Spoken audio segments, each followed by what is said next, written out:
Bonjour à tous, bienvenue sur SVM6, donc toujours dans le cadre des tutos sur les mécanismes et contraintes, enfin contraintes et mécanismes, c'est comme ça que j'ai appelé cet ensemble de tutos, c'est une suite. On a vu donc dernièrement avec le tuto numéro 4 comment on peut créer un moteur permanent et puis animer un piston. Et maintenant on va donc en animer plusieurs et je vais changer de méthode pour l'animation puisque une autre méthode m'a été préconisée par Didier Lebrella. Donc Didier il a fait un tuto là-dessus que je vous conseille d'aller voir. Je vous mettrai sous cette vidéo le lien. Et je vais utiliser cette méthode pour créer cet ensemble-là de pistons et cette petite animation. Donc ça va supposer qu'on va modifier quelques éléments.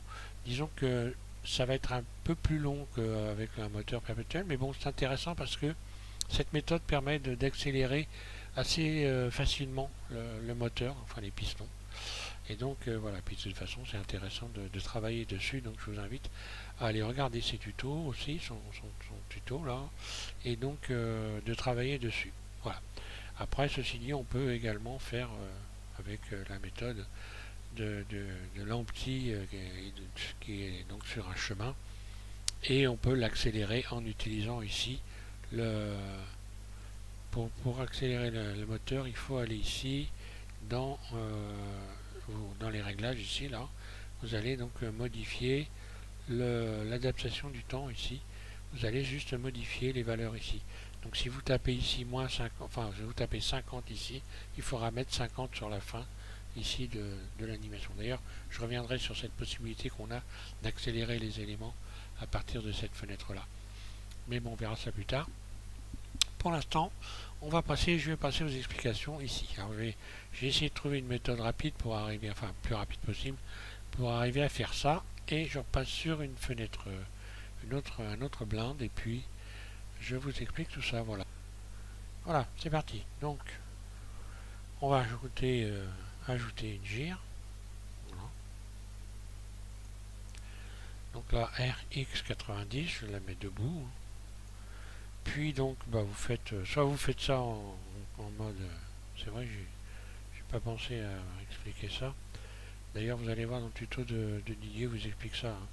Il faut donc que Blender comprenne ce que vous êtes en train de faire. Donc là, vous faites CTRL A et vous allez simplement cliquer sur rotation et taille, voilà, de manière à remettre tout à zéro et que Blender comprenne que cet objet est bien dans cette position dans la scène. Voilà. Donc on fait ça. On va rajouter également maintenant, donc ajouter un cylindre. Voilà. Donc j'ajoute mon cylindre. Voilà. R, donc là c'est pareil, je peux mettre par exemple en mode edit, ou alors je vais faire donc RX90. Voilà. Surface. Je recommence ce que j'ai fait.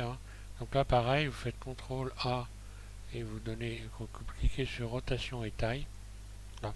Maintenant, je vais déplacer ce cylindre sur le bord de la roue. GZ1. Là. Donc voilà, j'ai mon cylindre qui est là. Je vais même pouvoir le déplacer. Je vais le déplacer. Ou alors je vais le laisser là. Tiens, je vais voilà, tout simplement faire ça. Extrude. Voilà, je l'agrandis comme ça. Et on va commencer par ajouter une première contrainte. Donc je vais aller ici dans les contraintes et je vais faire en sorte qu'il soit enfant de gire. Et là je vais décocher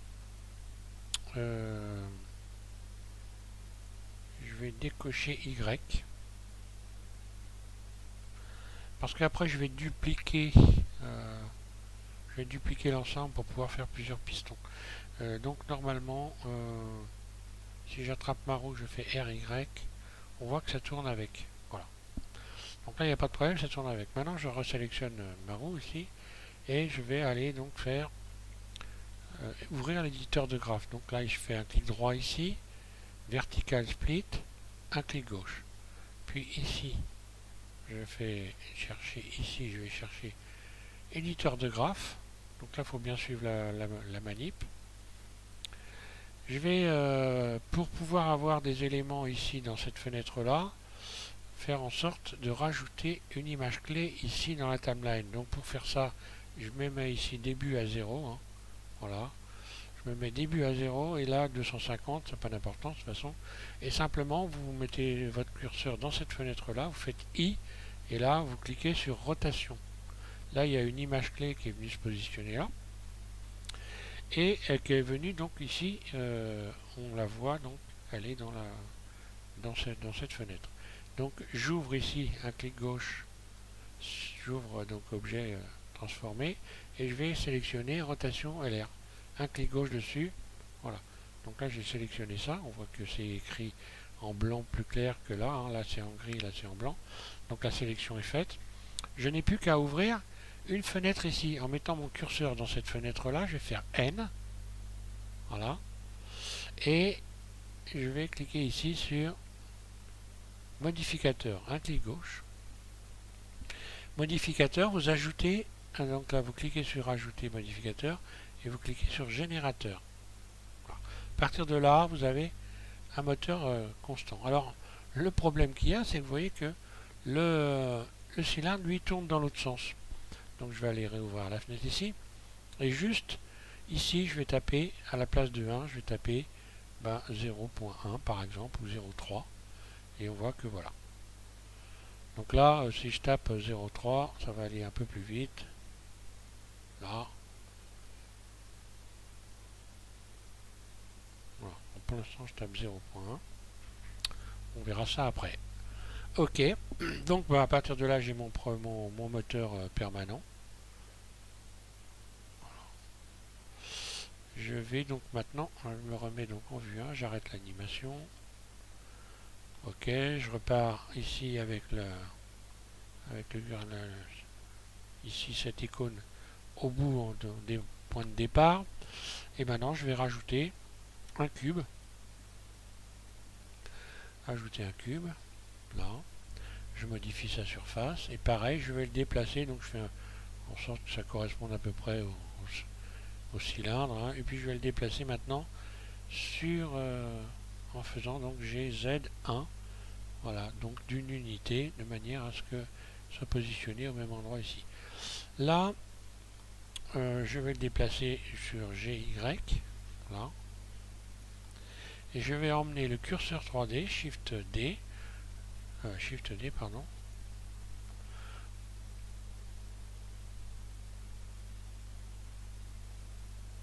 Shift S, pardon. Oui, non, Shift. Oh là, j'ai fait une bêtise. Non. Je vais le déplacer, pardon, GY. Voilà, je le déplace là. Et je vais emmener le curseur vers le Shift S. Pardon, CTRL S. Ah. Qu'est-ce que je suis en train de faire, moi? Ah, il faudrait que je me mette en mode edit. Donc vous vous mettez en mode edit, désolé. Il y a des petits contretemps. Voilà, vous mettez en mode edit et vous faites Shift S et vous envoyez le curseur vers la sélection. Voilà, donc là le curseur est vers le cube. Et maintenant je vais déterminer que mon cylindre ici, son axe de rotation, c'est le curseur 3D. Voilà, donc comme ça j'ai les deux éléments qui ont le même axe. Donc je vais en mode objet, hein. Je vais dans objet, définir origine vers curseur 3D. Là. Donc l'origine maintenant de mon cylindre et l'origine de mon cube sont les mêmes. Là. Maintenant si je fais tourner, ça tourne toujours pareil, hein. Il n'y a rien qu'à changer. Voilà. Je reviens au point de départ. Et maintenant je vais donc sélectionner mon cube et créer une forme de piston en faisant donc extrude. Voilà. Puis surface, je vais lui donner. On va le ciseler un peu histoire qu'il ressemble à quelque chose. Là je vais faire extruder région, voilà. Ok, donc là je fais I par exemple, individuel. Voilà, je vais sélectionner individuellement. Et puis voilà, puis je vais creuser comme ça, donner une forme. J'aurais dû faire I. un peu plus quand même, voilà. Et je creuse vers l'intérieur. Donner une petite forme comme ça, histoire de m'amuser. Mais bon, c'est facultatif, hein, ça devrait pas faire partie du tuto. Donc voilà. Alors le truc, c'est qu'une fois qu'on a installé notre cube comme il faut, on va lui demander de copier la rotation du cylindre. Donc ici, je vais lui ajouter copier la rotation. Donc là, on revient en fait sur les bases, hein, copier la rotation du cylindre. Voilà, j'enclenche l'enregistrement et voilà ce qui se passe. Donc là, jusqu'à là, pas de problème. Je vais, je me remets en vue 1 et je vais donc ajouter maintenant, je reviens au point de départ, voilà, la timeline, et je vais rajouter maintenant un cylindre, voilà, donc le piston. Oui, j'aurais dû me remettre le curseur au centre. Bon, Shift S, curseur vers origine. Et donc cylindre, Shift S, sélection vers curseur. Curseur vers origine, sélection vers curseur. Voilà. G, Z. Je vais le repositionner là. Et je vais donc maintenant rajouter une nouvelle contrainte. Ici, une nouvelle contrainte, pardon. Ajouter une contrainte de suivi amorti sur l'axe Z de cylindre 1. Là. Voilà ce qui se passe. Donc là, il faut que je déplace GY. Voilà. Je vais me remettre en vue 3. Je vais réaligner ça. GY. Voilà. Ok. Et je vais... Alors voilà, si j'enclenche la lecture, voilà ce qui se passe. Voilà. Donc là, on voit bien que le piston est bien cadré par rapport au cylindre. Et par contre, le cylindre, on va lui ajouter donc une contrainte de copier la rotation. De toute façon, je vais réexpliquer. Hein. Copier la rotation de cylindre 1, pardon. Donc le dernier cylindre qu'on a... non, pas de cylindre, pardon, de cube. Voilà. Et sur l'axe Z, voilà. Sur l'axe Z, copier la rotation sur l'axe Z. Je me demande si on ne doit pas changer local là, tiens. Non. C'est bien monde. Qu'est-ce que j'ai fait comme erreur, moi?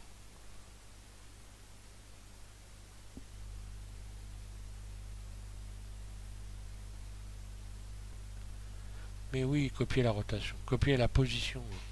Désolé. Voilà, il faut copier la position, voilà, sur l'axe Z du cube. Il faut que je me réveille. Hein. Et donc là, je vais mettre décalage. Je clique sur décalage. Voilà. Donc là, j'ai un premier élément qui tourne. Je vais me remettre en vue. Je vais me mettre en vue 3. Voilà. En vue 3, vue sur le côté. Et maintenant, je vais dupliquer les éléments. Voilà, je reviens au point de départ ici. Là, ok. Donc je sélectionne tout en faisant A. Voilà. Et je vais dupliquer, Shift D. Puis GY, je déplace. J'ai un premier ensemble. Puis Shift D. GY. Voilà, donc je pourrais les déplacer d'un élément. Hein. Je peux faire GY, GY1. Je reviens en arrière. Je pense que c'est bon. Hein. Je vais faire Shift D.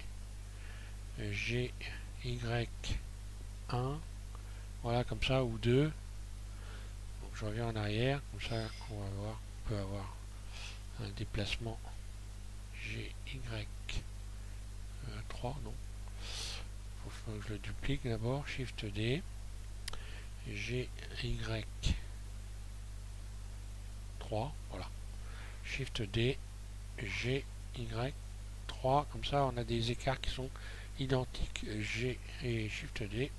Et GY3. Hop là.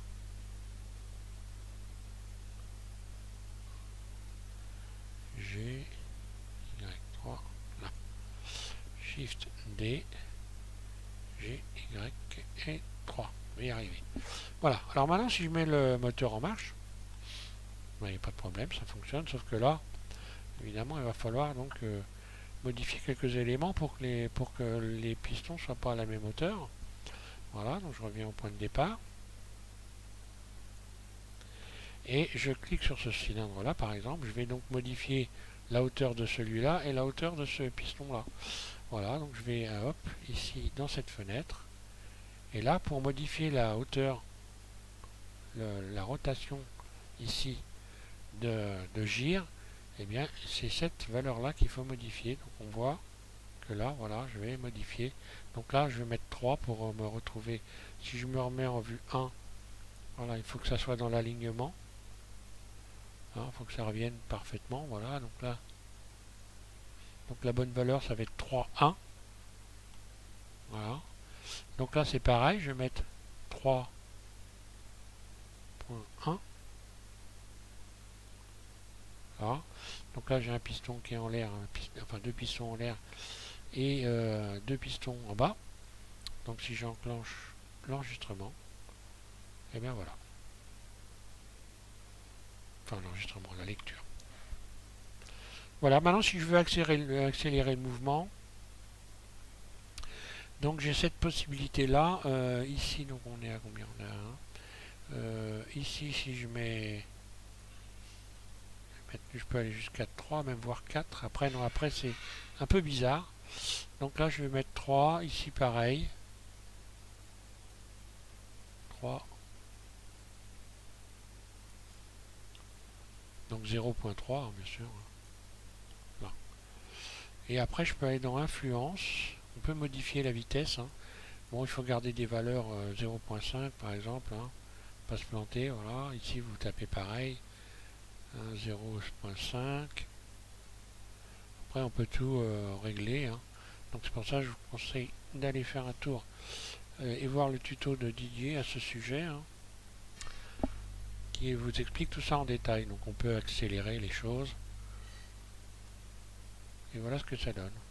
Et après, moi j'ai utilisé le ici Workbench.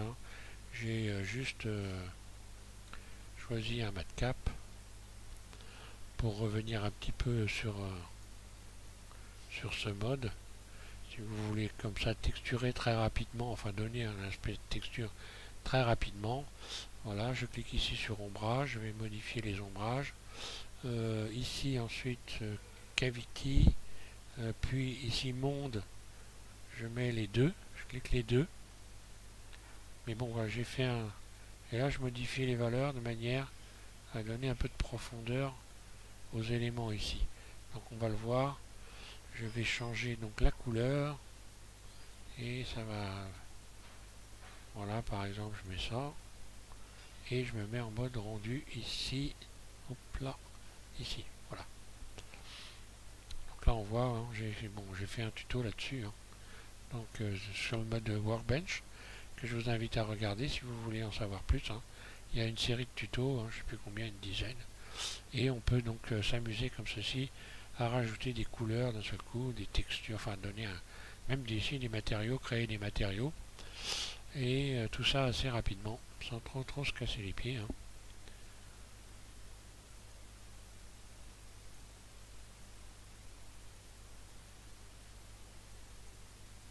Voilà, et là moi j'ai utilisé ça.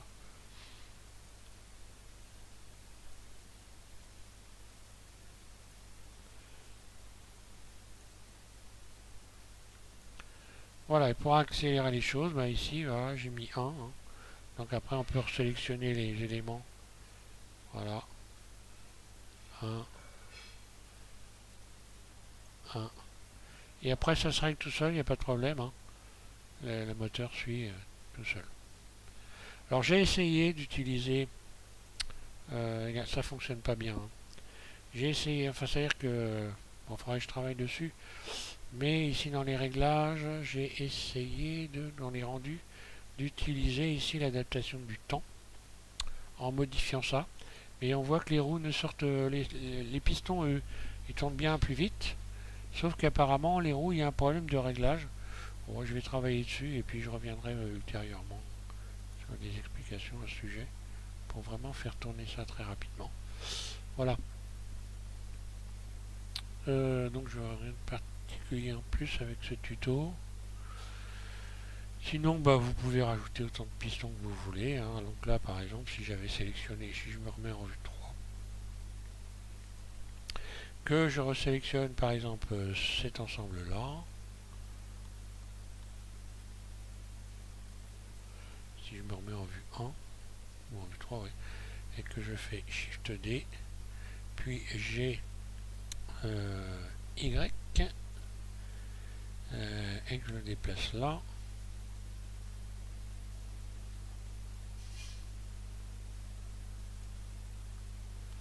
là, il va falloir que j'inverse le sens ici. Et pour faire ça, eh bien, je vais aller là, et je vais modifier, et voilà, ici je vais taper 3, et voilà. Bon, je rajoute la même valeur, et ainsi de suite, vous pouvez en mettre autant que vous voulez. Voilà, vous pouvez faire un V12, il n'y a pas de problème.